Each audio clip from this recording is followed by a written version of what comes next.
কুষ্টিয়ায় পানের কাঙ্ক্ষিত দাম না পেয়ে ক্ষতির মুখে পড়েছেন কৃষকেরা। রপ্তানি কমে যাওয়া ও দরপতনের ফলে উৎপাদন খরচ তুলতে পারছেন না তারা, ফলে পান চাষে আগ্রহ হারাচ্ছেন অনেকে। এমন প্রেক্ষাপটে পান রপ্তানির উদ্যোগ নেয়ার দাবি কৃষকদের। মাহতাবুদ্দিন লালনের তথ্যচিত্রে ডেস্ক রিপোর্ট। ভৌগোলিক অবস্থান ও উপকরণের সহজলভ্যতার কারণে দীর্ঘদিন ধরে পান চাষ করে আসছেন কুষ্টিয়ার ৬ উপজেলার কৃষক।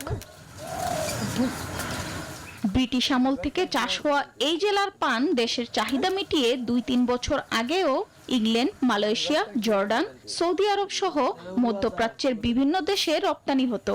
বিভিন্ন কারণে রপ্তানি কমে যাওয়ায় পানের কাঙ্ক্ষিত দাম পাচ্ছেন না চাষিরা।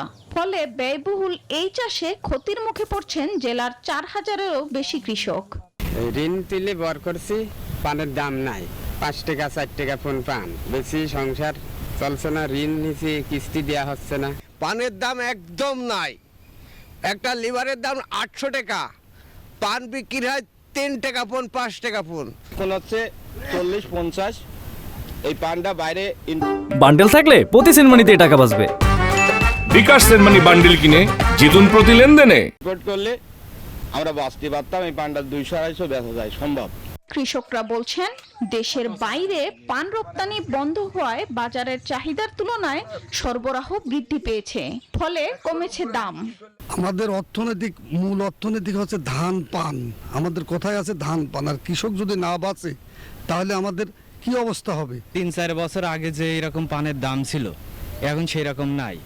এখন পান বাইরেও যাচ্ছে না। সরকারের এই পানের উপরে, পান চাষের উপরে অবশ্যই পদক্ষেপ নেওয়ার দরকার। পান চাষ অব্যাহত রাখতে ও চাষিদের সহায়তায় রপ্তানির উদ্যোগ নেওয়ার পরামর্শ এই কর্মকর্তার। পান চাষীদের সম্প্রসারণে আধুনিক প্রযুক্তির যে পরামর্শ, পান রপ্তানি করণের যদি বিষয়টা যদি আরেকটু সম্প্রসারণ করা যেত তাহলে হয়তো বা পান চাষীদের জন্য আরো উপকার হতো।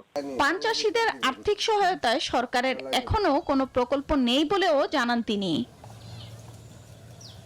Desk report, news 24।